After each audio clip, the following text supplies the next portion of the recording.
નમસ્કાર. આજના આ ખાસ વિશ્લેષણમાં આપ સૌનું સ્વાગત છે. કૈલાશ માનસરોવર યાત્રા એક એવું નામ જે સાંભળતા જ મનમાં અત્યંત શ્રદ્ધા અને શાંતિનો અહેસાસ થાય, ખરું ને? પણ જરા વિચારો, શું થાય જ્યારે આ પવિત્ર આધ્યાત્મિક યાત્રા અચાનક એક આધુનિક ભૌગોલિક રાજકીય વિવાદ એટલે કે એક મોટો જીઓપોલિટિકલ ફ્લેશપોઇન્ટ બની જાય? ચાલો આજના આ વિશ્લેષણમાં આ જ મુદ્દામાં થોડા ઊંડા ઉતરીએ.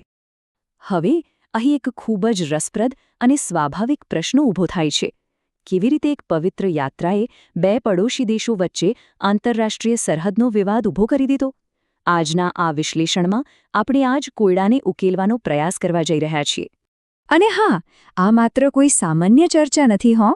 સાફલ્ય, AIGPSC જેવા પ્લેટફોર્મ સાથે જોડાયેલા લોકો અને સ્પર્ધાત્મક પરીક્ષાઓની તૈયારી કરતા વિદ્યાર્થીઓ માટે આ સરહદી વિવાદ એક અત્યંત મહત્વપૂર્ણ કેસ સ્ટડી છે. ભૂગોળ અને આંતરરાષ્ટ્રીય સંબંધોની આંટીગોટી સમજવા માટે કદાચ આનાથી વધુ સારો વિષય બીજો કોઈ હોઈ જ ન શકે.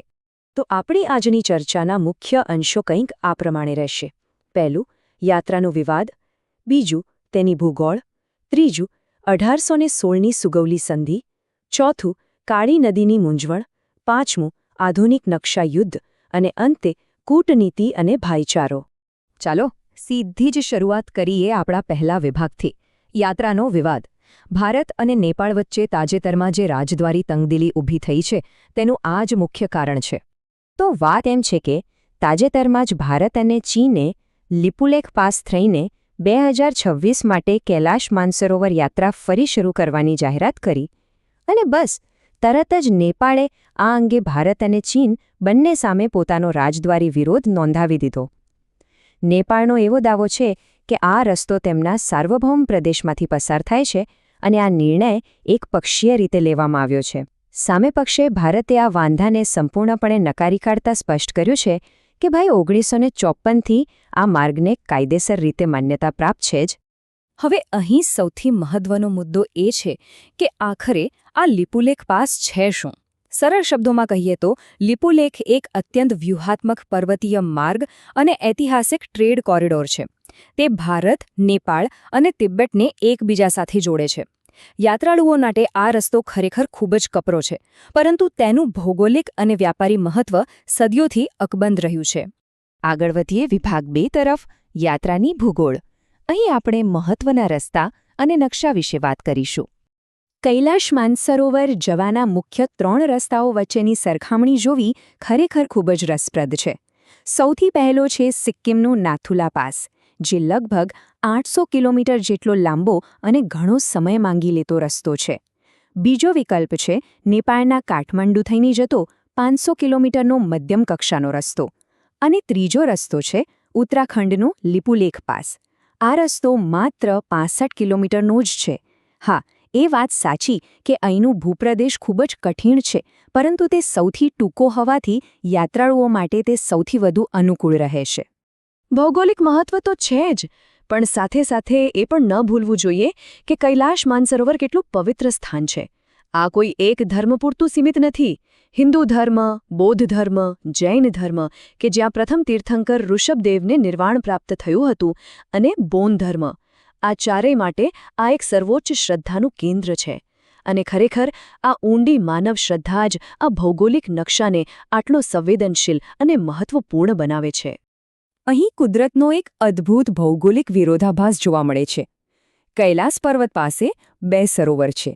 એક છે માનસરોવર, જે ગ્લેશિયરના મીઠા પાણીનું ગોળાકાર સરોવર છે, જે જીવનનું પ્રતીક છે અને ત્યાં જૈવ વિવિધતા ખીલેલી છે.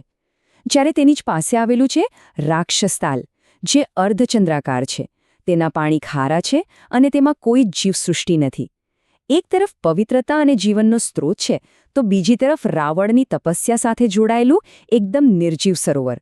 ભૂગોળની આ કરામત ખરેખર અકલ્પનીય છે. ચાલો હવે થોડા ઇતિહાસના પાના પલટીએ. આપણો ત્રીજો વિભાગ છે 1816ની સુગૌલી સંધિ, જે આજના આ સીમા વિવાદનું મૂળ છે.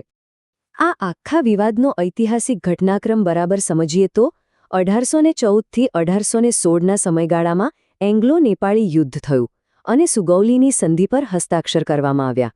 ત્યારબાદ 1860થી 1880ના દાયકા દરમિયાન બ્રિટિશ નકશાઓમાં કેટલાક ભૌગોલિક ફેરફારો કરવામાં આવ્યા. 1954માં ભારત-ચીન વ્યાપાર કરારમાં લિપુલેખને માન્યતા મળી. 1962ના યુદ્ધ બાદ આ પાસ બંધ રહ્યો અને છેવટે 2020માં ભારતે લિપુલેખ સુધીનો એક નવો રસ્તો બનાવ્યો. આ આખો ક્રમ સ્પષ્ટપણે દર્શાવે છે કે કેવી રીતે વસાહતી કાળના નિર્ણયો આજે આટલા વર્ષો પછી પણ પોતાના પડઘા પાડી રહ્યા છે. તો આ સુગૌલી સંધિનો સૌથી મહત્વનો મુદ્દો આખરે હતો શું? આ સંધિ ઈસ્ટ ઇન્ડિયા કંપની અને નેપાળ વચ્ચે થઈ હતી, જેમાં એવું નક્કી કરવામાં આવ્યું હતું કે કાળી નદી નેપાળની પશ્ચિમી સીમા ગણાશે. એટલે કે નદીની પૂર્વનો ભાગ નેપાળનો અને પશ્ચિમનો ભાગ ભારતનો. સાંભળવામાં એકદમ સરળ લાગે છે, બરાબર ને? પરંતુ આખી સમસ્યાની અને ખરા વિવાદની શરૂઆત જ આના પછી થાય છે. અને એ જ છે આપણો ચોથો વિભાગ, કાળી નદીની મૂંઝવણ. આ આખી જીઓપોલિટિકલ વાર્તાનું કેન્દ્રબિંદુ આ જ નદી છે. અહીં બંને દેશોના અર્થઘટનો એકદમ અલગ પડે છે. ભારતનું અર્થઘટન એવું છે કે કાળી નદી કાલા પાણીથી શરૂ થાય છે, એટલે કે પૂર્વીય પ્રવાહથી, અને આ અર્થઘટન મુજબ વિવાદિત વિસ્તાર ભારતમાં આવે છે. જ્યારે બીજી તરફ નેપાળનું અર્થઘટન એવું છે કે નદી લિમ્પિયાધુરાથી શરૂ થાય છે, એટલે કે પશ્ચિમી પ્રવાહથી. અને જો આપણે તે સાચું માનીએ તો આખો વિવાદિત વિસ્તાર નેપાળમાં જતો રહે છે. હકીકતમાં સંધિમાં એ ક્યારેય સ્પષ્ટ નહોતું કરવામાં આવ્યું કે નદીનું ચોક્કસ ઉદ્ગમ સ્થાન કયું ગણવું, અને બસ ત્યાં જ આ આખી ગૂંચવણ ઊભી થાય છે. આ સમગ્ર બાબતને એક વિચારકે બહુ જ સુંદર રીતે વર્ણવી છે. સરહદ વિવાદિત નથી કારણ કે ત્યાં કોઈ સંધિ નથી. વિવાદ એટલા માટે અસ્તિત્વમાં છે કારણ કે બ્રિટિશ સંસ્થાનવાદી અનિર્ણાયકતાના કારણે સંધિનું અર્થઘટન અલગ અલગ છે. બ્રિટિશરોએ તેમના નકશામાં ક્યારેય સંપૂર્ણ સ્પષ્ટતા કરી જ નહીં, અને પરિણામે બંને સ્વતંત્ર દેશો માટે એક કાયમી ભૌગોલિક ગૂંચવણ ઊભી કરી દીધી. ચાલો, ભૂતકાળમાંથી હવે આપણે વર્તમાનમાં પાછા ફરીએ. વિભાગ 5, આધુનિક નકશા યુદ્ધ. ઐતિહાસિક અસ્પષ્ટતા અચાનક કેવી રીતે આધુનિક રાજદ્વારી યુદ્ધમાં ફેરવાઈ ગઈ તે સમજીએ. વર્ષ 2020માં આ વિવાદે અચાનક જ ઉગ્ર સ્વરૂપ ધારણ કરી લીધું. યાત્રાળુઓ માટે મુસાફરી સરળ બનાવવા ભારતે લિપુલેખ સુધીના નવા રોડનું ઉદ્ઘાટન કર્યું. અને આની પ્રતિક્રિયા રૂપે નેપાળે આ પગલાંની સખત નિંદા કરી, અને એટલું જ નહીં, પોતાના બંધારણમાં સુધારો કરીને એક નવો નકશો બહાર પાડી દીધો. આ નવા નકશામાં નેપાળે સત્તાવાર રીતે કાલાપાની, લિપુલેખ અને લિમ્પિયાધુરાને પોતાના પ્રદેશ તરીકે દર્શાવ્યા. રાતોરાત આ ભૌગોલિક મુદ્દો નેપાળની આંતરિક રાજનીતિ અને રાષ્ટ્રવાદનો એક બહુ જ મોટો વિષય બની ગયો. સામે પક્ષે ભારતે પણ તેનો એકદમ મજબૂત રાજદ્વારી જવાબ આપ્યો. ભારતે નેપાળના આ નવા નકશાને સ્પષ્ટપણે નકારી કાઢ્યો અને તેને ઐતિહાસિક અચોક્કસતાઓના આધારે પ્રાદેશિક દાવાઓનું કૃત્રિમ વિસ્તરણ ગણાવ્યું. ટૂંકમાં આંતરરાષ્ટ્રીય મંચ પર બંને દેશોએ પોતપોતાના સત્તાવાર વલણ તદ્દન સ્પષ્ટ કરી દીધા છે. હવે આવીએ આપણા અંતિમ વિભાગ પર, કૂટનીતિ અને ભાઈચારો. નકશાઓ અને સરહદોના આ વિવાદની પહેલે પાર આપણે આ બે પડોશી રાષ્ટ્રો વચ્ચેના વ્યાપક સંબંધોને પણ સમજવા જ રહ્યા. કારણ કે આ સરહદી ઘર્ષણની નીચે એક અત્યંત ઊંડો અને મજબૂત સંબંધ રહેલો છે. ભારત અને નેપાળની સંસ્કૃતિ અને ધાર્મિક સંબંધો સદીઓ જૂના છે. તેમની વચ્ચે રોટી-બેટીનો સંબંધ છે, ખુલ્લી સરહદો અને આંતરલગ્નોનો ઐતિહાસિક પાયો. ગોરખા રેજિમેન્ટનો ભવ્ય લશ્કરી ઇતિહાસ પણ બંને રાષ્ટ્રોને અખંડ રીતે જોડે છે. અને સૌથી અગત્યનું, બંને દેશો હિમાલયની ઇકોલોજી અને પર્યાવરણ પર પરસ્પર નિર્ભર છે. આ એવી અતૂટ કડીઓ છે જેને કોઈ નકશાની રેખા આસાનીથી તોડી શકે નહીં. તો આજના આ વિશ્લેષણના અંતે આપણે આવી ગયા છીએ, અને જતાં જતાં અહીં એક બહુ જ વિચારવા જેવો પ્રશ્ન મૂકી જઈશ. હિમાલયમાં આખરે કોને પ્રાથમિકતા મળવી જોઈએ?